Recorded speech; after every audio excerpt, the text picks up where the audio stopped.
Sí. Primera de Pedro, capítulo 4, hermanos. ¿Quiere quitar la pantalla? Sí, hermano. Primera de Pedro, capítulo 4. Vamos a dar lectura a los primeros 6 versículos de este capítulo. Esta mañana vamos a estar en la escuela dominical iniciando con esta enseñanza y en la predicación continuando con el tema aquí en Primera de Pedro capítulo 4. Vamos a leer los primeros 6 versículos y a la hora de la predicación vamos a ver del versículo 7 al 11. Primera de Pedro capítulo 4 versículos 1 al 6. Primera de Pedro 4 versículos 1 al 6. Dice así la palabra de Dios: puesto que Cristo ha padecido por nosotros en la carne, vosotros también armados del mismo pensamiento, pues quien ha padecido en la carne terminó con el pecado. Sí, seguimos todos juntos del versículo 2 al 7, perdón, del 2 al 7, leamos juntos. Dice así: para no vivir el tiempo que resta en la carne conforme a las concupiscencias de los hombres, sino conforme a la voluntad de Dios.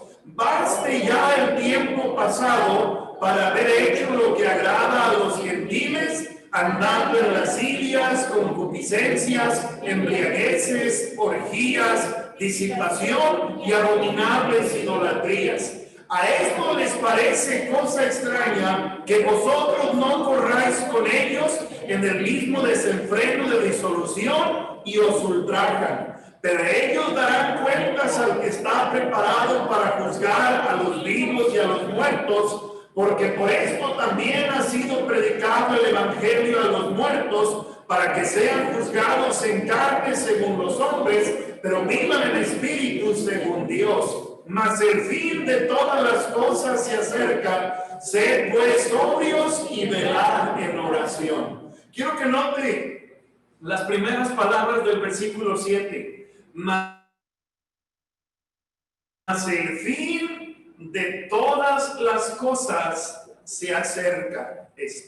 Quiero hablar en esta mañana, tanto en la escuela dominical como en la predicación, sobre el tema viviendo en la voluntad de Dios, porque el fin de todas las cosas se acerca. Viviendo en la voluntad de Dios, porque el fin de todas las cosas se acerca. Vamos a orar, hermanos. Señor, agradecemos la bendición de poder tener este tiempo de escuela dominical. Gracias por los hermanos que están aquí reunidos en el templo. Gracias por los que están conectados a través de internet. Pedimos, Señor, que su palabra penetre en nuestros corazones y que podamos, mi Señor, con un corazón dispuesto, recibir lo que usted nos quiere dar en este día para su honra y gloria, mi Señor. Ayúdenos a responder de manera sabia y prudente de acuerdo a lo que usted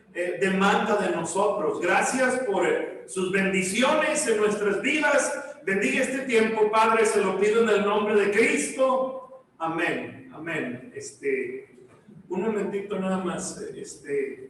Daniel, listo. ¿Algo se movió, Daniel? Bueno, disculpe, hermanos. Muy bien, un pensamiento que constantemente debe estar en nuestras mentes, hermanos, son las palabras que el apóstol Pablo nos menciona. El apóstol Pedro dice: mas el fin de todas las cosas se acerca. Hermano, esa frase debe ser como música agradable para los creyentes. Hermano, para todo creyente, para todo aquel que hemos puesto nuestra fe en Cristo, el saber que el fin de todas las cosas se acerca, debiera ser en un sentido como escuchar una muy dulce y agradable melodía. Saber que la lucha que tenemos, saber que todas las batallas que hay a nuestro alrededor, saber que el fin de las cosas se acerca, hermano, debiera ser de mucho ánimo y debiera ser reconfortante en nuestra vida, saber que el tiempo del fin está cerca.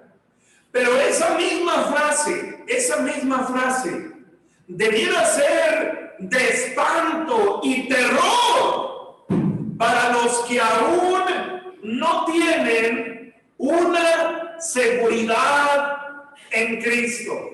Hermano, algo dulce y agradable para los creyentes, pero algo que debiera infundir terror, espanto para todo aquel que su fe no está puesta en Cristo.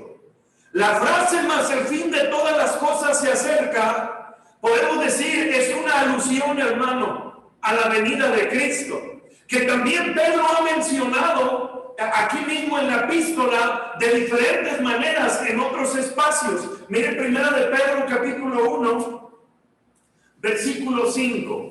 Primera de Pedro capítulo 1, versículo 5, dice la Biblia, mire desde el 4.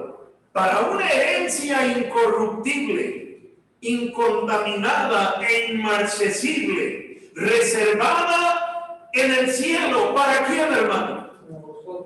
Para vosotros. Ahora, ¿a quién se refiere vosotros? El versículo 3 dice que tenemos una esperanza viva por la resurrección de Jesucristo de entre los muertos. Entonces, la frase "para vosotros" del versículo 4 se refiere no a toda persona, se refiere, hermano, a todos aquellos que por la gracia de Dios hemos renacido por Cristo para una esperanza viva. Y dice el versículo 5, que sois guardados por el poder de Dios mediante la fe, note, para alcanzar la salvación que está preparada para ser manifestada. ¿Cuándo, hermanos? En el tiempo postrero. En el tiempo postrero. Versículo 7. Para que sometida a prueba vuestra fe, mucho más preciosa que el oro, el cual, aunque perecedero, se prueba con fuego, sea hallada en alabanza, gloria y honra. ¿Cuándo, hermanos? Cuando sea manifestado Jesucristo. Miren capítulo 4, versículo 13. Capítulo 4, versículo 13. Dice la Biblia, sino gozaos por cuanto sois participantes de los padecimientos de Cristo, para que también en la que, hermanos, revelación de su gloria, os gocéis con gran alegría. Miren capítulo 5, versículo 1. Ruego a los ancianos que están entre vosotros, yo anciano también con ellos y testigo de los padecimientos de Cristo, que sois participantes de la gloria que, hermanos, que será revelada. Hermano, estas frases nos transmiten la misma idea que Pedro nos transmite en el capítulo 4, versículo 7. Mas el fin de todas las cosas se acerca. Hermano, déjeme decirle lo siguiente.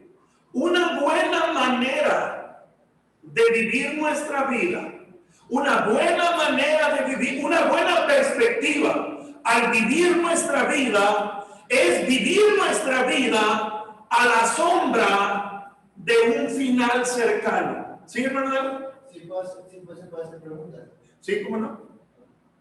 En el capítulo 4 estamos viendo como que vamos ya, tenemos la esperanza de llegar, ¿no?, al cielo, que se va a acabar esto. Amén. Pero sí. Dice el capítulo 4, versículo 1, puesto que Cristo ha padecido por nosotros en la carne, vosotros también armados del mismo pensamiento, pues quien ha padecido en la carne, también tiene mejor el pecado, para no vivir el tiempo de la carne, conforme a las concupiscencias. Ahora, mi pregunta es, ahorita le voy a investigar, pero vamos a darlo.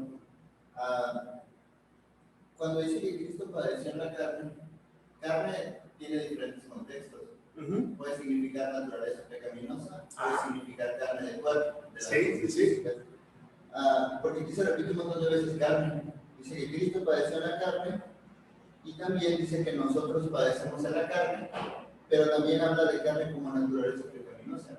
Ajá, muy bien. Aquí, ahora, cuando dice que Cristo padeció, el hermano, por si no todos escucharon, el hermano Dalet pregunta, en el capítulo 4, versículo 1, menciona que Cristo padeció en la carne y después se hace alusión a carne como naturaleza pecaminosa. Esa es mi pregunta. ¿Qué relación tiene el sufrimiento en carne físico de Cristo con nuestro sufrimiento de pecado? Porque, o sea, es como que no va en la misma línea. Está hablando de Cristo, de que sufrió en la carne de pecado, y luego inmediatamente vamos a hacer una aplicación de nosotros en nuestra carne, pero refiriéndose a nuestra naturaleza pecaminosa. Muy bien. Eso me da a entender mucho como que el pasaje está diciendo que Cristo padeció en carne de pecado. Ajá, Esto, muy bien. por eso nosotros también padecemos, pero no podemos interpretarlo así porque Cristo no era pecador, ¿no? Muy bien. Entonces, Ahora, ¿cómo hay una relación ahí? En el primer punto lo voy a explicar. Ahorita lo explico. Muy buena pregunta, muy buena observación. Ahora, mencionaba, hermano, toda persona debemos vivir a la sombra de un final cercano y de la eternidad, hermanos. Debemos saber que para cada uno de nosotros el Señor está cerca, hermanos. Para cada persona el Señor está cerca. Ahora, ¿por qué digo esto, hermanos? ¿Por qué digo esto? Por dos razones. Por dos razones. Hermano, Cristo prometió regresar. Si notamos el mensaje de predicadores de la iglesia primitiva y el mensaje de predicadores, hermano, en todas las generaciones, es que Cristo está por venir, hermano. Hermano, Pablo pensaba que posiblemente le tocaría a él el arrebatamiento. Juan en Apocalipsis mencionaba: he aquí vengo pronto, he aquí vengo en breve. Pedro menciona: el fin de todas las cosas se acerca. Ahora, hermano, ¿por qué debemos vivir a la sombra de un final cercano? Porque Cristo puede venir en cualquier momento, hermanos. En cualquier momento. No vino en aquel tiempo. Y fíjese qué interesante, hermano. Por ahí del siglo II, el Nuevo Testamento se estructuró, hermano, como nosotros lo tenemos. Ahora, hermano, ¿qué escucharon los receptores de Pedro? El fin de todas las cosas se acerca. Cuando se estructuró el Nuevo Testamento como nosotros lo tenemos, ¿qué leían, hermano? El fin de todas las cosas se acerca. Pero no vino en aquella generación, no vino en la siguiente generación, hermano. Pero aun cuando no vino en aquella generación, nunca perdieron la esperanza de que Él podía venir. Hermano, nos irá a tocar a nosotros, la generación presente, ver el arrebatamiento y experimentarlo. No lo sabemos. Pero ¿cómo debiéramos vivir? A la expectativa de un final cercano. ¿Por qué? Porque Cristo prometió regresar, pero también, hermano, si Cristo no regresa en nuestro tiempo, tenemos una certeza, la certeza de la muerte física, hermanos. La certeza de la muerte física. Entonces, nos toca experimentar el regreso de Cristo, o nos tocará experimentar, hermano, la muerte física a toda persona. Cada uno de los presentes, o experimentaremos el arrebatamiento o moriremos físicamente. Hermano, no nos podremos, ninguna persona presente, obviamente los que ya partieron, no vivieron el arrebatamiento, pero ya murieron, hermano. Nuestra generación presente, o experimentamos el arrebatamiento, o experimentamos la muerte física.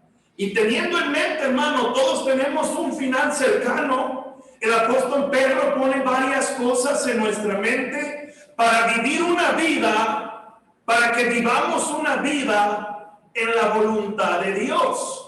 Tengamos en mente que Pedro está escribiendo a creyentes que tienen esperanza. Pedro le escribe a personas que sí pueden vivir en la voluntad de Dios, hermano. Yo pudiera decir, ¿qué personas podemos vivir en la voluntad de Dios? De acuerdo a Pedro, hermano.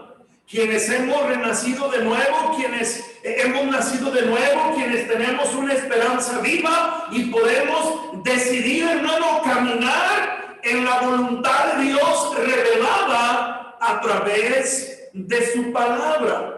Ahora, hermano, teniendo en mente eso, que podemos vivir, que debemos vivir en la voluntad de Dios, a la luz de que el fin está cerca, quiero compartir dos cosas, hermano. La primera en la escuela dominical y la siguiente en el tiempo de la predicación.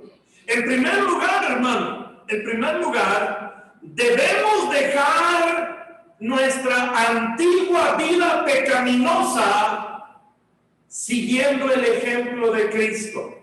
Porque el fin de todas las cosas se acerca.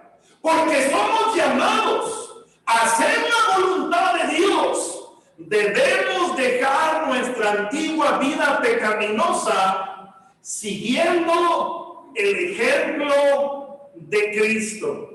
Y aquí vamos a contestar la pregunta, hermano David, hermanos. Miren versículo 1. Puesto que Cristo ha padecido por nosotros en la carne.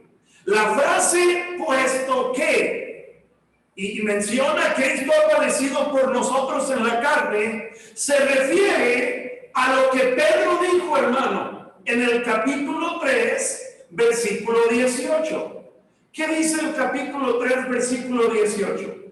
Porque también Cristo padeció una sola vez por los pecados, el justo por los injustos, para llevarnos a Dios, siendo a la verdad muerto en la carne, pero vivificado en el Espíritu. Hermano, Pedro se refiere ahí a lo que en capítulo 4, versículo 1, Pedro se refiere a lo que dijo en el capítulo 3, versículo 18, acerca del sufrimiento de Cristo. Ahora, hermano, Jesús padeció en la carne.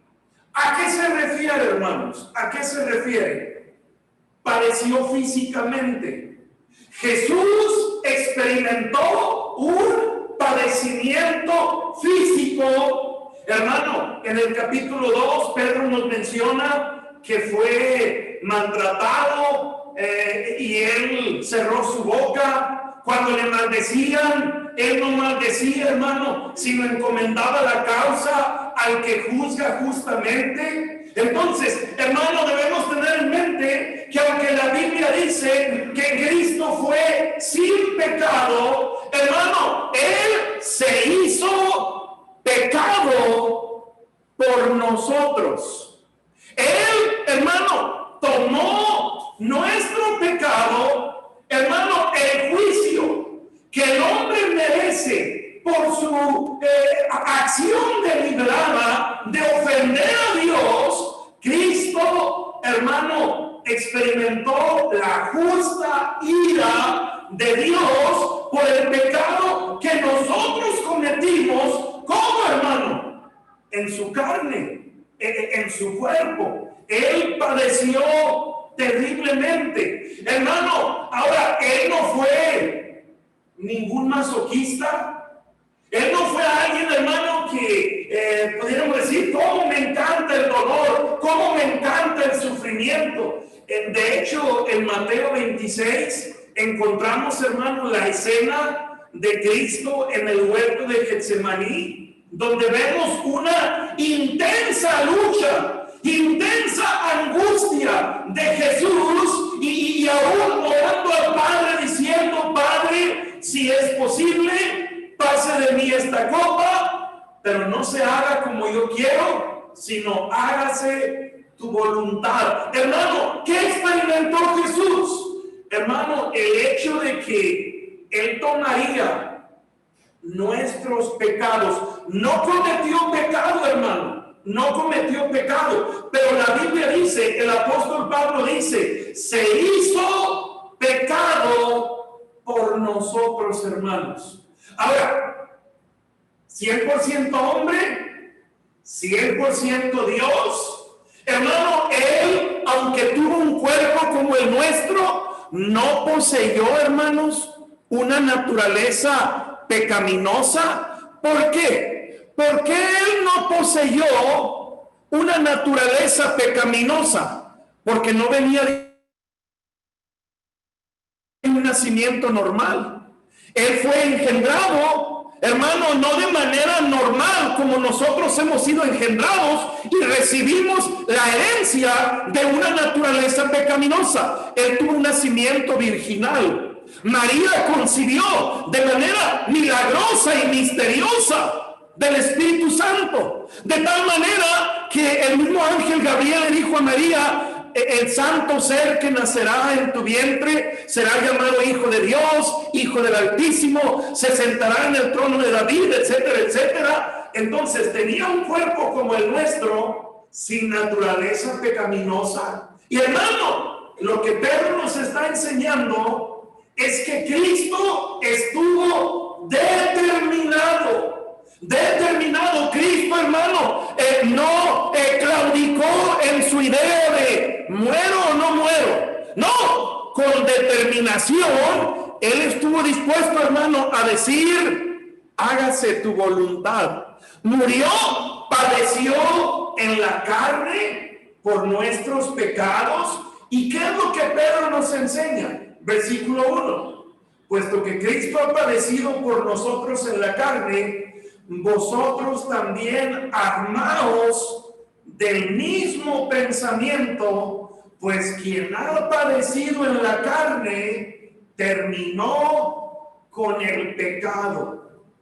Ahora, ¿a qué se referirá, hermano? Terminó con el pecado. Porque yo no sé usted, hermano, pero yo sigo batallando mucho con el pecado, hermanos.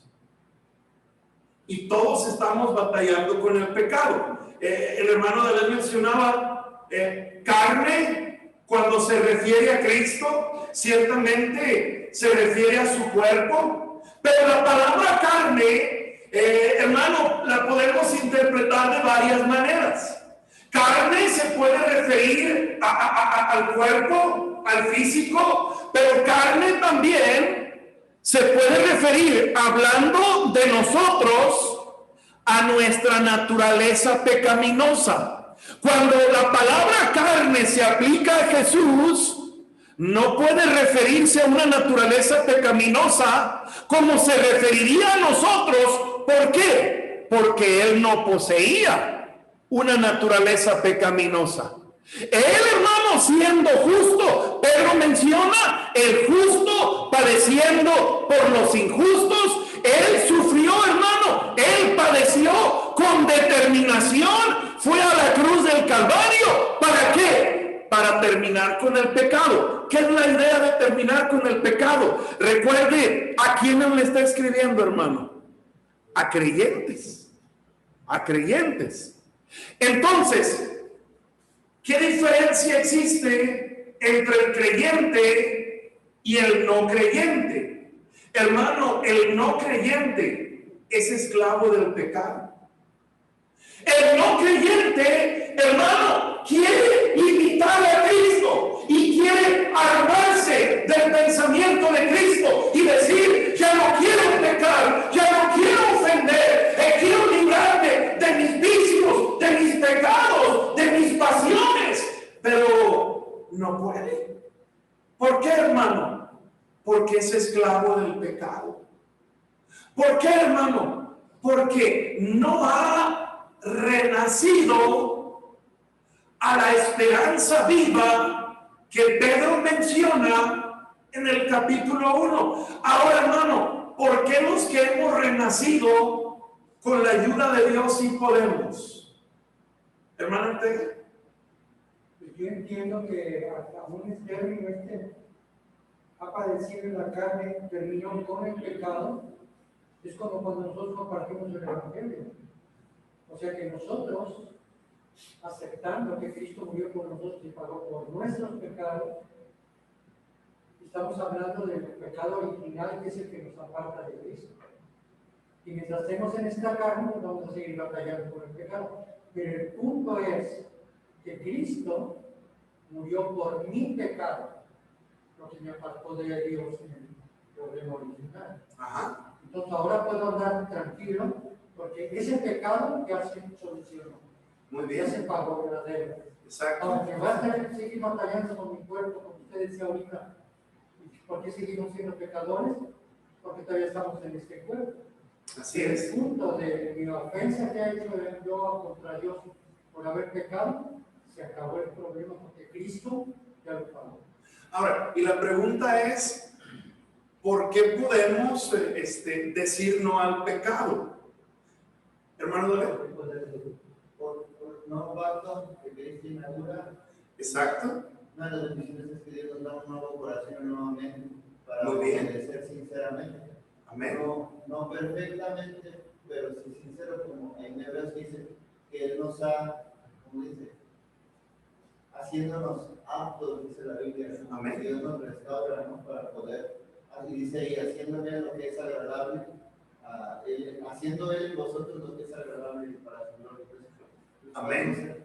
Muy bien. Pues, Ahora, una bendición muy especial que tenemos, hermanos, y esto hace una gran diferencia.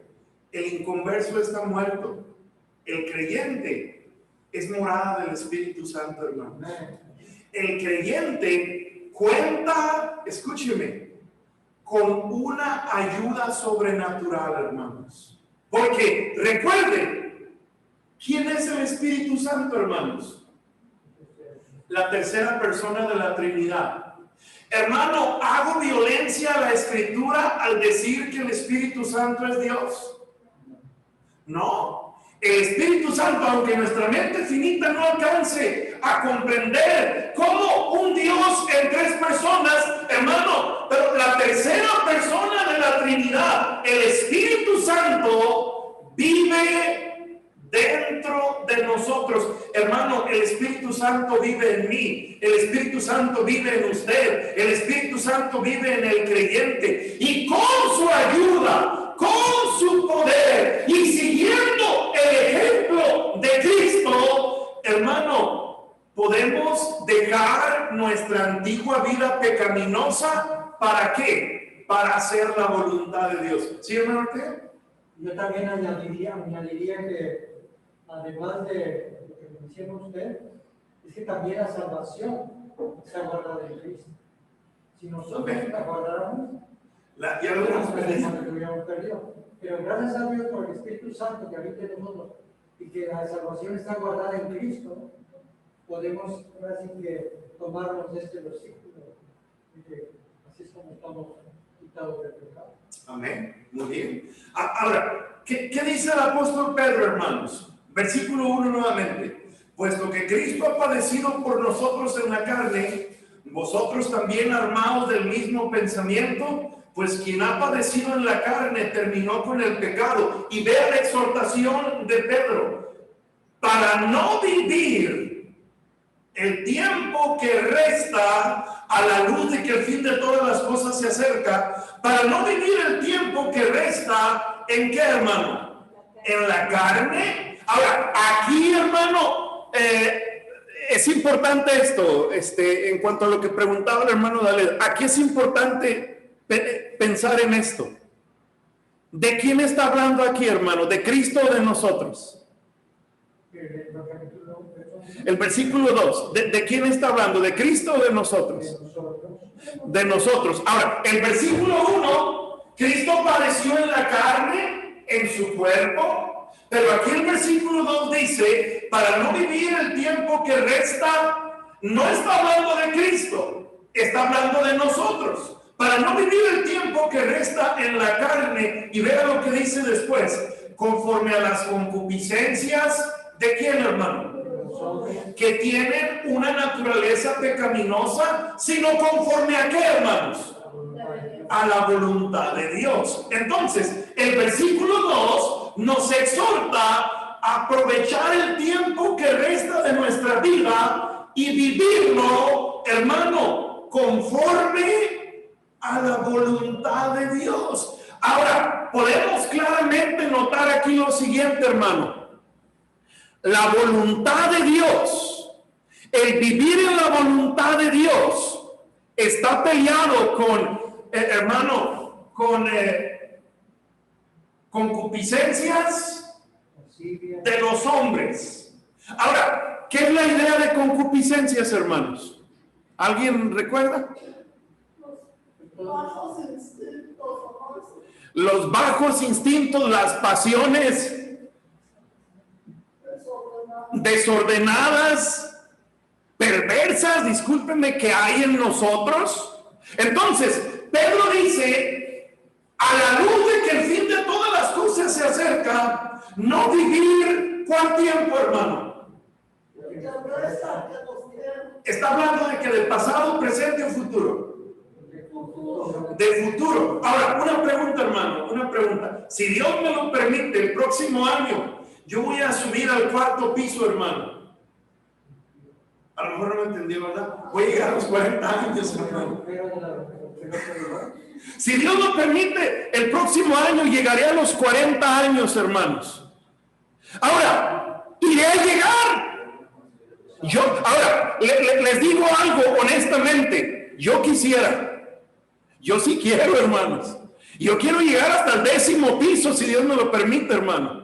Ahora, voy a llegar a los 40, quién sabe. Pero ¿qué dice Pedro? Ahora, Pedro dice, el fin de todas las cosas se acerca, pero no nos dice qué tan cerca está el fin.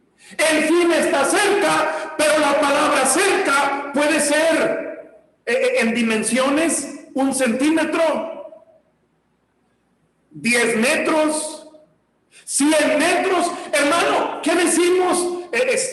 Usted puede decir, ¿a dónde va, hermano Ortega? A la Ciudad de México. No, está lejos. Hermano, no sé de dónde va. Aquí no. Ahora, si lo comparo con México, está aquí a Tiro de Piedra, está cerquita, aunque son 105 kilómetros.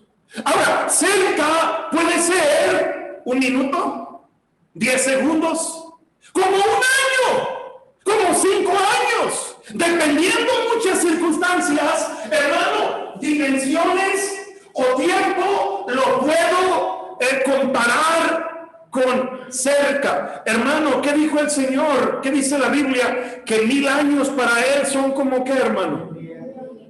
Y un día como 1000 años. Entonces, hermano, el fin de todas las cosas se acerca, pero no sabemos qué tan cerca. Hermano, nadie sabemos cuándo será nuestro día final. Para todos puede ser hoy. Entonces, ¿qué dice Pedro?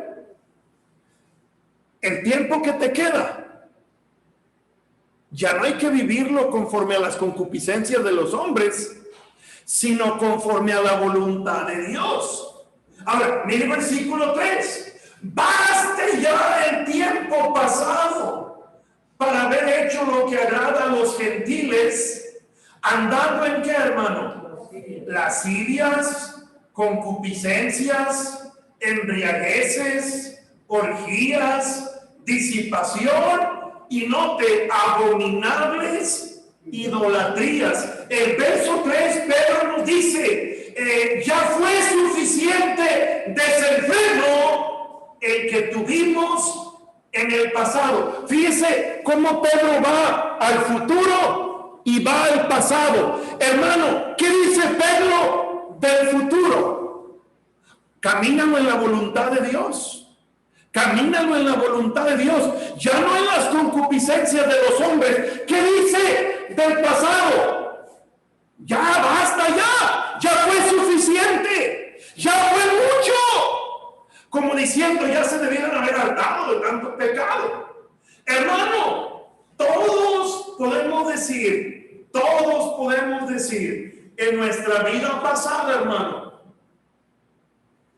Todos tenemos un pasado vergonzoso. Hermano, y yo no estoy diciendo, a veces pensamos de personas con pasado vergonzoso porque anduvieron en drogas, anduvieron en pecados abiertamente muy groseros, aunque pecado es pecado, hermano. Pero dígame si no es cierto que en la sociedad en la que vivimos hay muchos pecados que se apapachan, hermano. Hasta le ponemos nombre tierno: mentira piadosa, mentira blanca. El fin justifica los medios. Hermano, pecado es pecado. Hermano, ¿qué tan perverso pudo haber sido meterle una mordida a un melón, hermanos? A mí se me hace agradable. Adán y Eva, hermano, solamente comieron el fruto prohibido.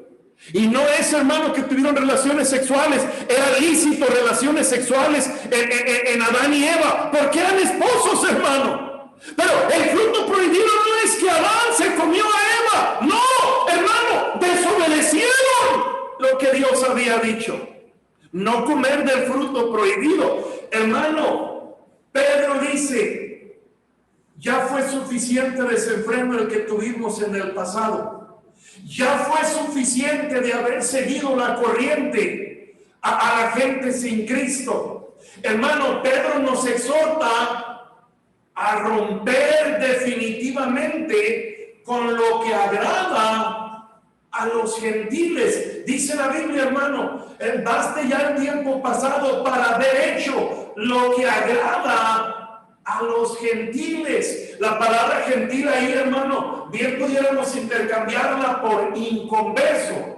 La palabra gentil ahí tiene que ver, hermano, con alguien que no está conectado con Cristo, alguien que no tiene una esperanza viva. El versículo 4 nos dice: a estos les parece cosa extraña que vosotros no corráis con ellos en el mismo desenfreno. ¿De qué, hermano? ¿Qué es la idea de disolución, hermano?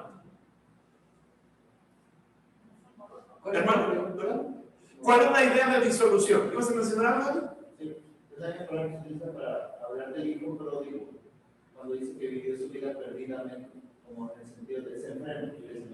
Muy bien, muy bien. Una manera de compararlo, disolución, hermano, sería como ir a la tienda a comprar un litro de leche. Hermano, el litro de leche, ¿para qué se usa? Mire, lo más santo y bíblico para acompañarlo con una dona, hermanos. De perdiz una concha, hermanos. Hermano, la leche la compramos obviamente para beberla. Para el niño o para el grande, no hay problema. Pero imagínense, ir a la tienda, comprar un litro de leche, no está caducado ni nada. Destapar el litro de leche, ir, hermano, a lavaplatos y derramarlo. Es disolución, desperdicio.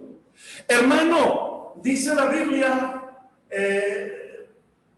no corráis con ellos en el mismo desenfreno de disolución y os ultrajan. Hermano, el versículo 4 nos deja ver que siempre habrá una presión y un ataque de parte de aquellos, hermano, con los que un día estuvimos de acuerdo. Dice el 4, a estos les parece cosa extraña. ¿Por qué les parece cosa extraña? ¿Sabe por qué, hermano? Porque formamos parte de una sociedad.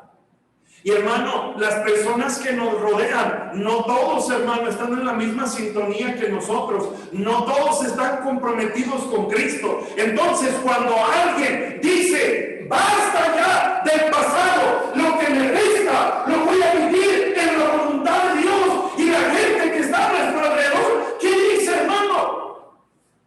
¿Qué tienen estos? ¿Qué les pasa a ellos?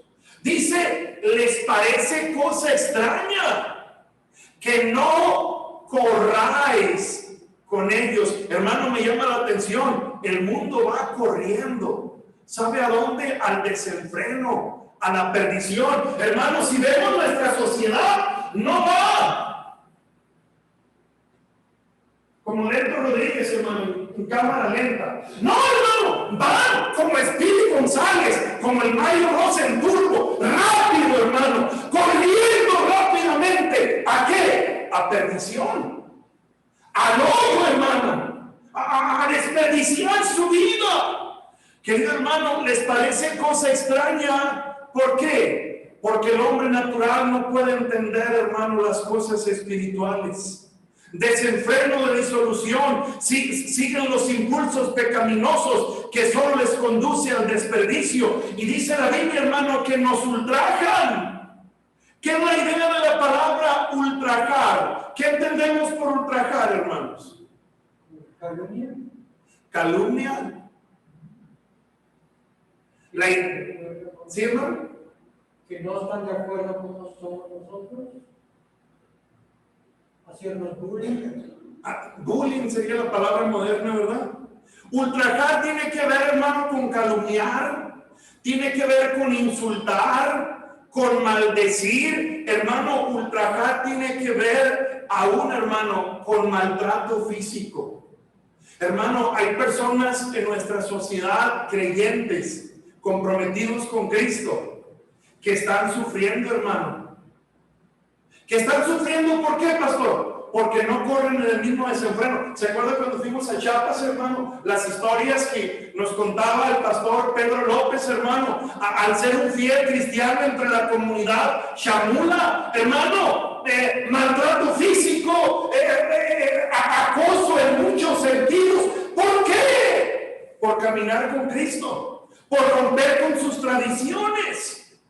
Hermano, resumiendo y terminando aquí, teniendo en mente que nuestro fin está cerca para todos, yo le pregunto, hermano, ¿cómo nos gustaría terminar? ¿Cómo nos gustaría terminar? El fin de todas las cosas se acerca. ¿Cómo nos gustaría terminar? ¿Sí, hermano? Dígame. Creo que el término es sobrio. Me parece, pero bien, un padre. Y también lo que nos predicó el otro día acerca de la honestidad. Creo que eso sería bueno. Una buena manera de terminar. Muy bien. Ahora, ¿cómo nos gustaría terminar, hermano? Viviendo, yo sugiero dos cosas. Número uno, viviendo una vida que refleje gratitud a nuestro Salvador. Viviendo una vida que refleja gratitud a nuestro Salvador. Una segunda manera de terminar es viviendo una vida en el pecado por el cual Cristo tuvo que morir. Y viviendo una vida, déjenme decirlo así, hermanos, dudosa. ¿Qué sería una vida dudosa? Mire, hermano, solamente Dios conoce nuestro corazón y solamente Dios conoce nuestra condición. Dios no nos ha puesto para juzgar a nadie, pero ciertamente la Biblia dice, hermano, que el árbol bueno produce frutos buenos y el árbol malo produce frutos malos, hermanos. Una vida dudosa sería, hermano, profesar que soy de Cristo, pero no vivir comprometido con Cristo, hermanos. No decir como dice Pedro, basta ya, ya en el pasado me corrí muy fuerte en el pecado, ahora el tiempo que resta lo voy a vivir en la voluntad de Dios. Hermano, entendiendo que el fin de todo se acerca, en primer lugar debemos dejar nuestra antigua vida pecaminosa siguiendo el ejemplo de Cristo. ¿Qué más tenemos que hacer? Ahorita lo vamos a ver en la predicación, hermanos. Vamos a orar. Señor, muchas gracias por su preciosa palabra.